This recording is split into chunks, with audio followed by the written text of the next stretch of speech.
un cargo de $12.000 apareció en mi tarjeta de crédito. $12.000. Cuando llamé a mi hermana Sofía para preguntarle, su respuesta fue fría como un témpano. No arruines la onda. Esa frase se clavó en mi alma, un cuchillo helado que me partió en dos. Mi propia hermana, la persona en la que más confiaba en este mundo, me estaba robando y peor aún me lo decía sin el menor remordimiento. En ese instante supe que mi vida, tal como la conocía, había terminado. Yo, Ricardo, un hombre que siempre creyó en la familia por encima de todo, me vi de pronto en un abismo. Crecimos en un barrio humilde de la Ciudad de México, donde cada peso se sudaba y cada sueño se construía con esfuerzo. Nuestros padres nos enseñaron que la familia era unida, un escudo contra la adversidad. Sofía y yo éramos inseparables. Compartimos secretos bajo la luz de la luna en la azotea de nuestra casa, nos consolamos en las derrotas y celebramos cada pequeña victoria con un abrazo apretado. Ella era mi confidente, mi cómplice, la persona que conocía cada cicatriz de mi alma. Pero esa llamada, esa frase lapidaria, lo cambió todo. Ese dinero, $12.000, era el ahorro de toda mi vida, el fruto de años de trabajo duro en el mercado de la Merced, vendiendo frutas y verduras desde el amanecer hasta el anochecer. Era mi boleto para una vida mejor, mi pequeña herencia para mis hijos, el colchón de seguridad que me permitía dormir tranquilo por las noches. Ahora se había esfumado, desaparecido en las manos de quien se suponía me protegería. El resentimiento comenzó a crecer en mí como una maleza venenosa, ahogando todo lo bueno. Cada recuerdo de nuestra infancia se distorsionaba, cada risa compartida sonaba hueca, cada abrazo se sentía como una traición anticipada. La imagen de Sofía, sonriendo con esa inocencia fingida, se grabó en mi mente, alimentando una amargura que nunca antes había sentido. ¿Cómo pudo hacerme esto? ¿Qué clase de persona era ella realmente? La pregunta me carcomía. La traición era tan profunda que me costaba respirar. No era solo el dinero, era la fe, la confianza, el lazo sagrado que nos unía. Sentí un vacío en el pecho, un hueco que nada parecía llenar. Mi mente empezó a obsesionarse con una sola idea, la justicia. Necesitaba entender por qué, y sobre todo, necesitaba que ella pagara por su descaro. Lo que van a escuchar hoy no es una historia de arrepentimiento, sino de una venganza que se cocinó a fuego lento, una que me transformó en un hombre que apenas reconocía. Cada paso que di, cada decisión que tomé, fue impulsada por la sed de que Sofía entendiera el verdadero significado de arruinar la onda. ¿Están listos para saber cómo un hombre común, con el corazón roto, se levantó de las cenizas para enfrentar a su propia sangre en una confrontación que nadie, ni siquiera yo, pudo prever? Lo que viene a continuación es la verdad sin filtros. Siempre me consideré el pilar de mi familia, especialmente después de que mi padre nos dejó. Era yo, Sofía, quien mantenía todo unido. Mi hermana menor, Valeria, era mi responsabilidad. Le di mi tiempo, mi energía y honestamente una parte de mi alma para asegurarme de que tuviera una vida que yo nunca tuve. Trabajaba turnos dobles en la panadería de la esquina, el calor del horno quemando mi piel, el aroma a pan dulce una constante en mi ropa. Cada centavo extra iba para sus clases de baile, sus libros, esa blusa que tanto quería. Veía sus ojos brillar y sentía que todo el sacrificio valía la pena. Vivíamos en un pequeño departamento en la colonia Roma, un lugar lleno de vida, pero nuestro espacio era apenas suficiente para nosotras dos. Las paredes delgadas no ocultaban los ruidos de los vecinos ni mis propias preocupaciones. A pesar de todo, me aferraba a la idea de que estábamos construyendo algo juntas. Valeria, por su parte, siempre fue más impulsiva, más dada a la vida fácil. Le encantaba la fiesta, los amigos, la novedad. Yo era el ancla, ella la vela, y por mucho tiempo funcionó. Sus locuras eran pequeñas, manejables, y siempre terminaban con una risa y una promesa de que esta vez sí iba a cambiar. Pero entonces la promesa se rompió de una manera que no pude ignorar. Una mañana, mientras revisaba mis estados de cuenta, buscando el recibo de la renta, vi un cargo que me heló la sangre. $12.000. No era un error, no podía serlo. Mi corazón empezó a latir con una fuerza desproporcionada, un tambor sordo en mis oídos. $12.000. Era el ahorro de meses, el dinero que guardaba para el depósito de un local, mi sueño de abrir mi propia panadería. Lo había planeado hasta el último detalle, el horno, los ingredientes, el nombre, la dulce Sofía. Mis manos temblaban mientras buscaba el origen del cargo. Era de una tienda de ropa de diseñador en Polanco, una de esas boutiques a las que Valeria siempre quería ir, pero que sabíamos que estaban fuera de nuestro alcance. La rabia empezó a burbujear dentro de mí, mezclándose con una punzada de incredulidad. No podía creer que Valeria hubiera hecho algo así. No después de todo lo que habíamos pasado, de todas mis advertencias sobre ser responsable. Cuando Valeria llegó a casa esa tarde con esa sonrisa despreocupada que siempre usaba para salirse con la suya, la confronté. Mis palabras salieron en un torbellino de frustración y dolor. ¿Qué es esto, Valeria? ¿12.000 pesos? ¿De dónde salió esto? Le mostré el estado de cuenta, mi dedo temblaba mientras señalaba la cifra. Ella apenas lo miró. Su sonrisa se desvaneció un poco, pero no había arrepentimiento en sus ojos, solo una ligera molestia. «Ay, Sofía, no seas dramática», dijo, moviendo una mano con desdén. «Solo fue una compra. Ya te lo pago después».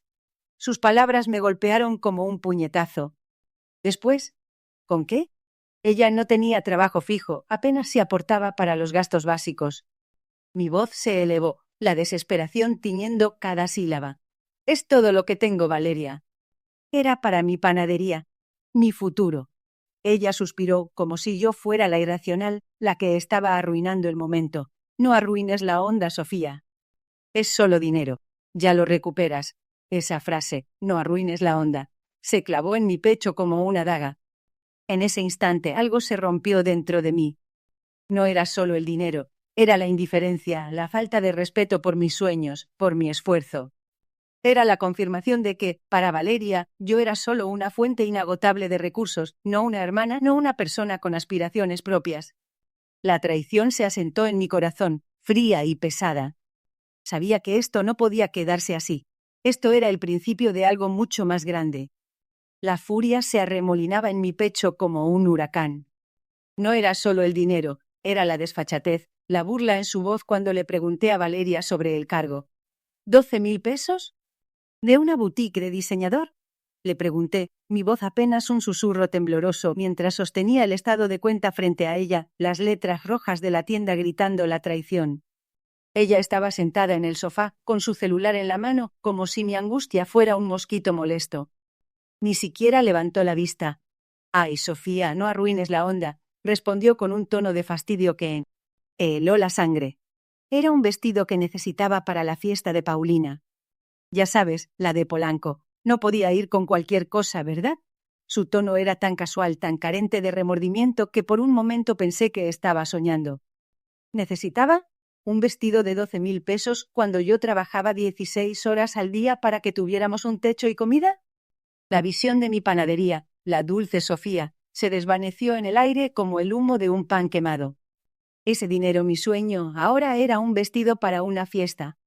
La conversación se convirtió en un monólogo de mi parte, mis palabras rebotando contra un muro de indiferencia.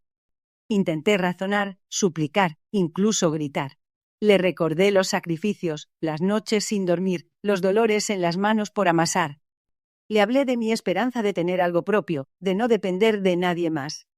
Valeria, sin embargo, solo se encogía de hombros, sus ojos fijos en la pantalla de su teléfono. «Ya te lo pago, no seas dramática», dijo finalmente sin mirarme, como si estuviera prometiendo algo sin la menor intención de cumplirlo. Esa frase, «no seas dramática», se clavó en mí como una daga. ¿Dramática? ¿Después de que me robó el futuro? Los días siguientes fueron una tortura silenciosa. Valeria seguía con su vida, saliendo con sus amigos, publicando fotos en redes sociales con su nuevo vestido, como si nada hubiera pasado. Yo, en cambio, vivía en una neblina de resentimiento. Cada vez que la veía, sentía un nudo en el estómago. Las risas de los vecinos, el aroma a pan dulce que antes me consolaba, ahora me parecían burlas. Mi hogar, que antes era un refugio, se había convertido en un campo de batalla invisible. Dejé de hablarle excepto por lo estrictamente necesario. Ella tampoco hizo ningún esfuerzo por acercarse. La distancia entre nosotras se hizo abismal, un abismo cavado por la traición. Una noche, mientras ella dormía plácidamente, me levanté y fui a la cocina. La luna llena se colaba por la ventana, iluminando el pequeño espacio. Mis ojos se posaron en el cuchillo de pan, afilado y brillante. Por un instante, una idea oscura cruzó mi mente, una imagen fugaz de justicia brutal. Me estremecí. No podía ser así, yo no era como ella.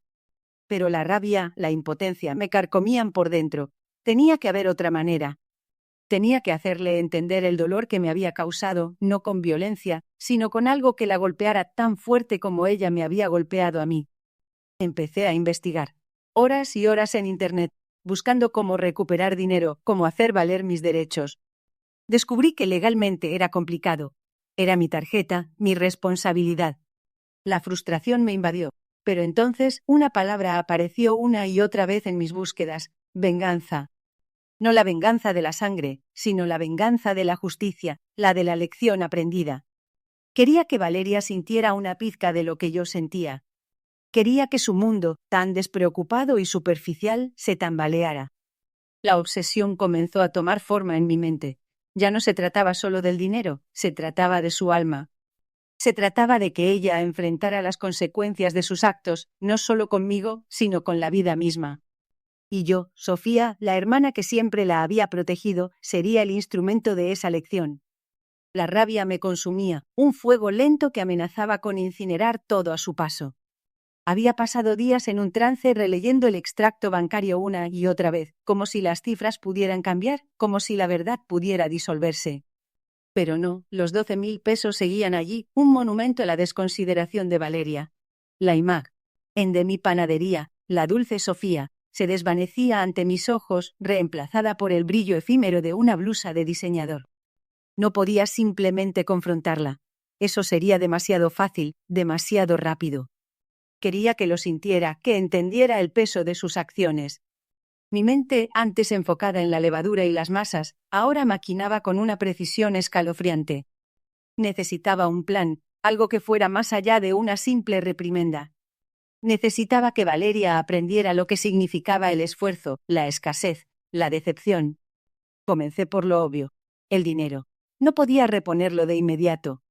Mis ahorros estaban agotados, y el negocio de la panadería apenas daba para vivir al día.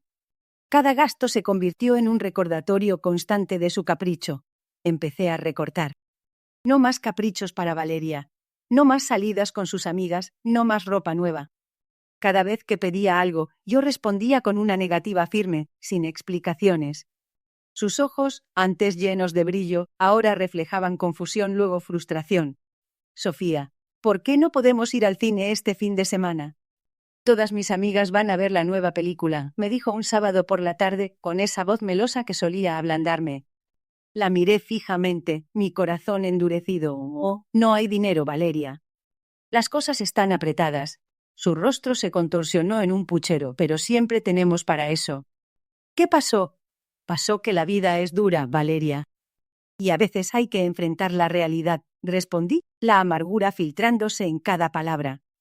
Ella resopló, visiblemente molesta, y se encerró en su habitación. Ese era solo el principio. El siguiente paso fue más drástico. Dejé de pagar su tarjeta de crédito adicional, la que le había dado para emergencias. La misma que había usado para la compra de la tienda de ropa. Sabía que se daría cuenta pronto. Días después, la vi al teléfono, su voz elevándose. No puede ser. ¿Cómo que mi tarjeta fue declinada? Si tengo crédito. Una sonrisa amarga se dibujó en mis labios. Tal vez deberías revisar tus gastos, Valeria. El dinero no crece en los árboles. Me lanzó una mirada de furia, pero no dijo nada. Esa noche, la cena fue silenciosa, tensa. El aire en nuestro pequeño departamento se había vuelto espeso, cargado de reproches no expresados. La situación empeoró cuando supe que había mentido en la universidad. Había dicho que tenía una beca completa, pero en realidad yo seguía pagando una parte de su matrícula, una suma considerable que había salido de mis ahorros. Cuando le pregunté sobre eso, su respuesta fue evasiva, llena de excusas. Ay, Sofía, es que hubo un cambio en el programa, y la beca solo cubre una parte ahora. No quería preocuparte. Mi paciencia se agotó. ¿No querías preocuparme? ¿O no querías que supiera que gastaste mi dinero en tonterías mientras yo me partía el lomo para que estudiaras? Su rostro palideció. Era la primera vez que la confrontaba tan directamente sobre el dinero. La tensión era palpable, un nudo en el estómago. Sabía que esto era solo el comienzo. Quería que cada día fuera un recordatorio de lo que había hecho, que la realidad la golpeara con la misma fuerza con la que me había golpeado a mí. Empecé a investigar sus movimientos, a escuchar sus conversaciones, a buscar patrones. Me di cuenta de que su círculo de amigos era superficial, centrado en el gasto y la apariencia. Muchos de ellos vivían de las tarjetas de crédito de sus padres sin una pizca de preocupación por el futuro. Valeria se había mimetizado con ellos, adoptando sus hábitos y su mentalidad. Fue entonces cuando se me ocurrió la idea. Una idea que no solo le daría una lección a Valeria, sino que también expondría la fragilidad de su mundo. Una idea que la obligaría a enfrentar las consecuencias de sus elecciones, no solo en el ámbito económico, sino en el social. Sería un golpe maestro, una pieza de ajedrez que la dejaría sin opciones. La venganza, pensé, es un plato que se sirve frío, y yo estaba lista para congelar el suyo. La venganza, pensé, es un plato que se sirve frío, y yo estaba lista para congelar el suyo. Mis días se transformaron en una coreografía meticulosa de observación y planificación. No se trataba solo de recuperar el dinero, era sobre la justicia, sobre desmantelar la ilusión de impunidad que Valeria había construido a mi costa. Cada llamada telefónica, cada mensaje de texto, cada conversación casual con amigos en común se convertía en una pieza del rompecabezas. Me sumergí en su mundo no como la hermana que la cuidaba, sino como una estratega silenciosa, invisible. Descubrí que Valeria, con su encanto superficial y su aparente despreocupación, había tejido una red de deudas y promesas rotas mucho más allá de lo que imaginaba. El cargo de los 12.000 pesos en mi tarjeta era solo la point del iceberg. Había préstamos sin pagar a amigos, artículos de lujo prestados y nunca devueltos, y un rastro de pequeños engaños que la pintaban como una artista del oportunismo. Su vida era una fachada, construida sobre la generosidad ajena y una habilidad innata para manipular las emociones de quienes la rodeaban. Me sentí enferma al darme cuenta de lo ciega que había estado, de cuánto había contribuido yo misma a esa ilusión. Un día, mientras revisaba sus redes sociales, un detalle insignificante me llamó la atención. Una foto de ella en un evento exclusivo, con un vestido que reconocí. No era nuevo.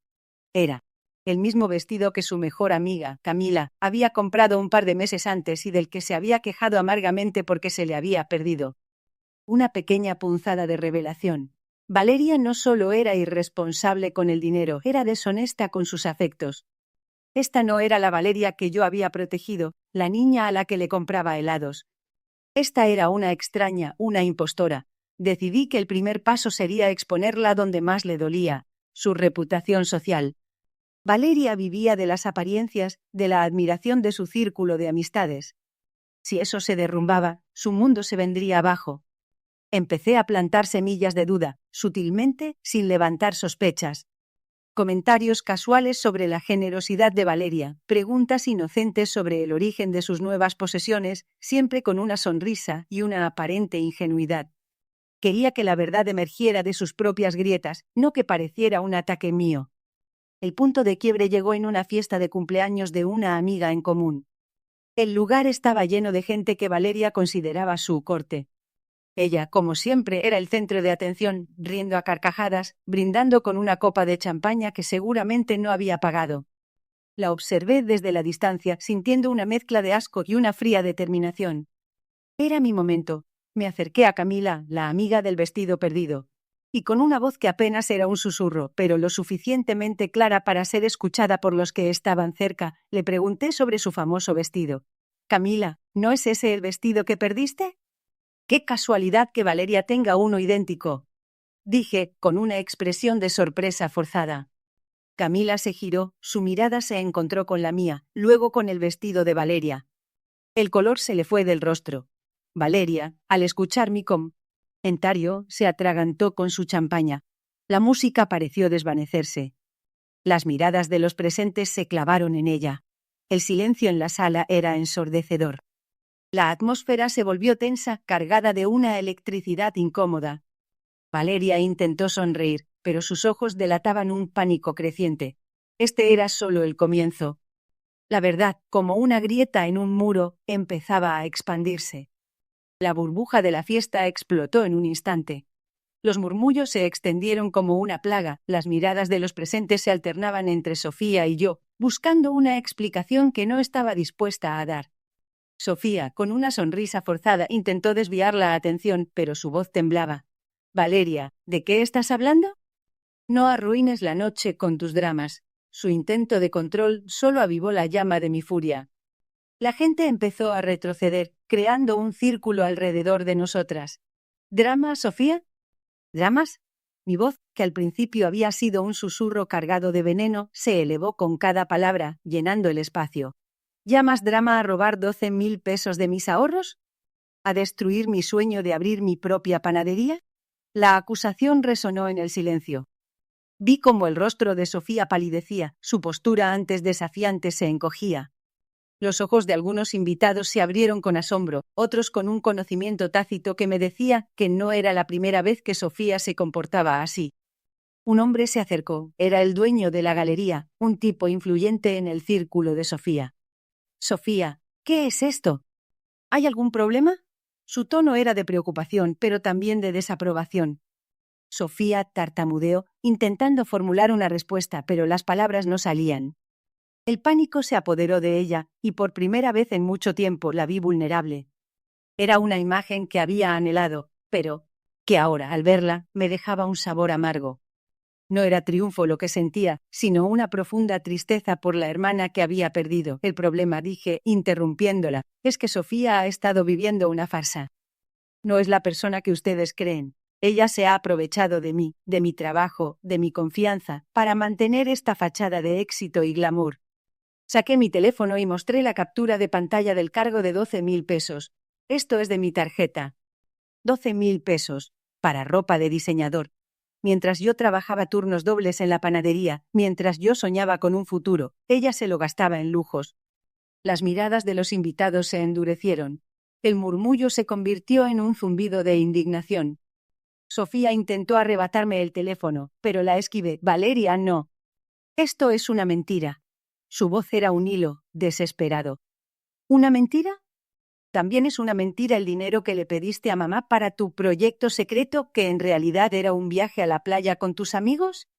¿O las veces que te olvidaste de pagar el alquiler y tuve que cubrirte para que no nos desalojaran?» Cada palabra era un golpe, un clavo más en el ataúd de su reputación.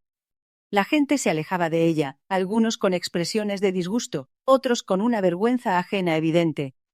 La música se detuvo por completo. Un silencio incómodo llenó el espacio, solo roto por el sonido de mi propia respiración agitada y los sollozos ahogados de Sofía.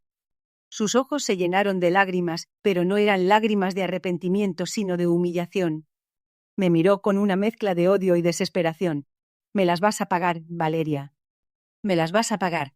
«Ya te las estoy cobrando, Sofía», respondí, mi voz ahora tranquila, casi un susurro. «Y el precio es tu propia verdad, expuesta ante todos. Es el fin de tu farsa». No había satisfacción en mis palabras, solo una resignación cansada. La venganza no era dulce, era un trago amargo que me dejaba vacía. Me di la vuelta, lista para marcharme. Pero antes de irme, el dueño de la galería se acercó a Sofía. «Sofía, creo que lo mejor es que te retires. Y no te preocupes por el pago de tu exposición. Considera que ya no es necesaria». La noticia fue un golpe final. Sofía se quedó de pie, sola en medio de la sala, su mundo desmoronándose a su alrededor. No había gritos, no había más reproches. Solo un silencio pesado, el eco de una verdad dolorosa. Mi misión estaba cumplida, pero el vacío en mi pecho era más grande que nunca. La justicia había llegado, pero no trajo la paz que esperaba. El silencio en el departamento era ensordecedor. Sofía se quedó de pie, como una estatua de sal, su mundo hecho añicos. Mi misión estaba cumplida, la justicia, a mi manera, había llegado. Pero la victoria no trajo el alivio que había anhelado.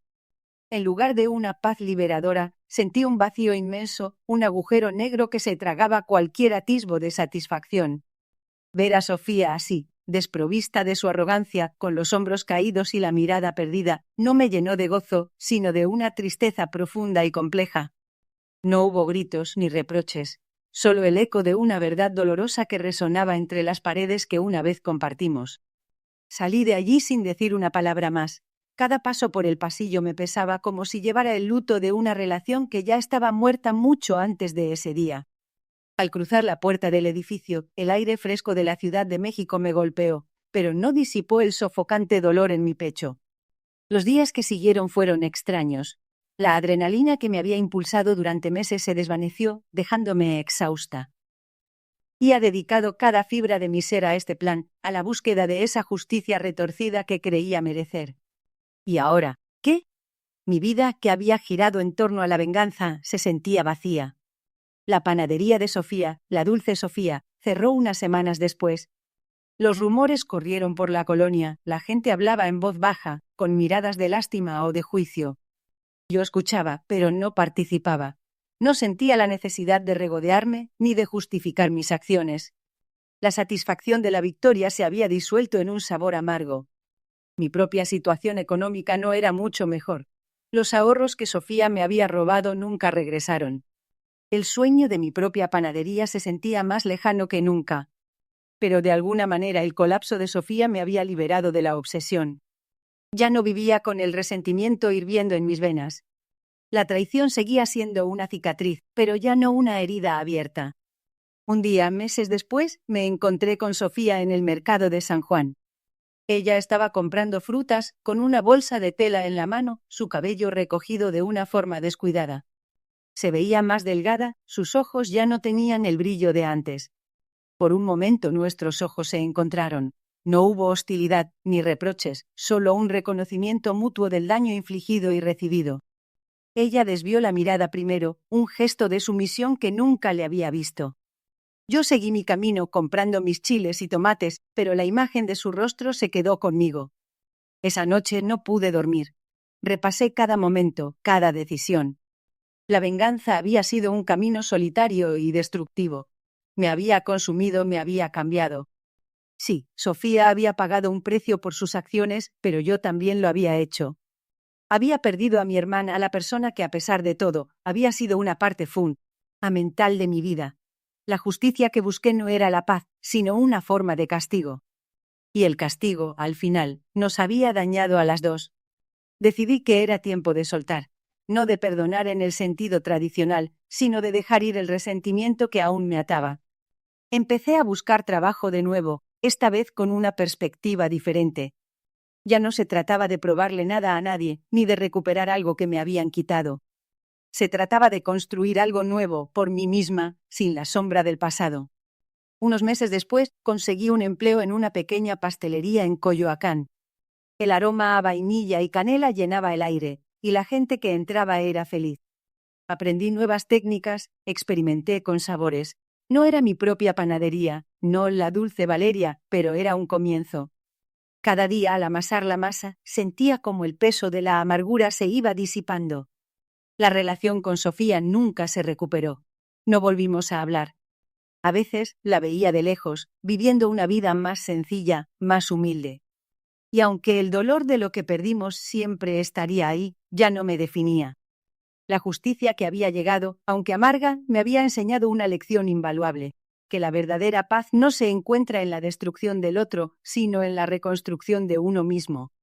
Y por primera vez en mucho tiempo sentí que, a pesar de todo, estaba en el camino correcto. La sala de audiencia se sentía como un horno a pesar del aire acondicionado. Cada palabra del abogado de mi hermana, cada mirada de ella era un puñal. Mi corazón latía desbocado como un colibrí atrapado. Recordaba cada humillación, cada vez que me había dicho, no arruines la onda. Pero esta vez, la onda se la arruinaría yo. El juez, un hombre mayor con lentes de armazón grueso, miraba los papeles con una seriedad que me helaba a sangre. Cuando me tocó testificar, mi voz tembló al principio, pero luego cobró fuerza. Conté todo, desde la primera vez que me pidió dinero para su proyecto de vida, hasta el cargo de $12,000 que apareció en mi tarjeta. Hablé de cómo me manipuló, de las promesas vacías, de cómo me hizo sentir culpable por dudar de ella. No era solo el dinero, era la traición, la forma en que pisoteó nuestra hermandad. Mi hermana, sentada al otro lado de la sala, me miraba con una mezcla de sorpresa y desprecio. Ya no había rastro de la Valeria que conocí, solo una sombra fría. El momento culminante llegó cuando presentaron las pruebas, los extractos bancarios, Los mensajes de texto donde me pedía dinero, incluso un audio donde se reía de mí con una amiga, diciendo que yo era su cajero automático personal. El silencio en la sala era ensordecedor. Mi hermana intentó defenderse, balbuceando excusas sobre malentendidos y ayuda familiar, pero sus palabras sonaban huecas, sin convicción. El juez la interrumpió varias veces, sus ojos entrecerrados. La máscara de inocencia de Valeria se desmoronaba ante los ojos de todos. La sentencia llegó una semana después. Mi hermana fue condenada a pagar una restitución considerable y a realizar servicio comunitario. No fue a la cárcel, pero su reputación quedó hecha pedazos. La noticia corrió como pólvora en nuestra pequeña comunidad, donde todos la conocían como la exitosa emprendedora. Las miradas de lástima se convirtieron en susurros de desaprobación. Para mí, la victoria no se sentía dulce. Había ganado, sí, pero a un costo inmenso. Había perdido a mi hermana, no en cuerpo, sino en espíritu. Meses después, recibí una carta de ella. No era una disculpa, sino una queja sobre lo injusta que había sido la vida con ella. La leí. La y la tiré a la basura sin una pizca de remordimiento.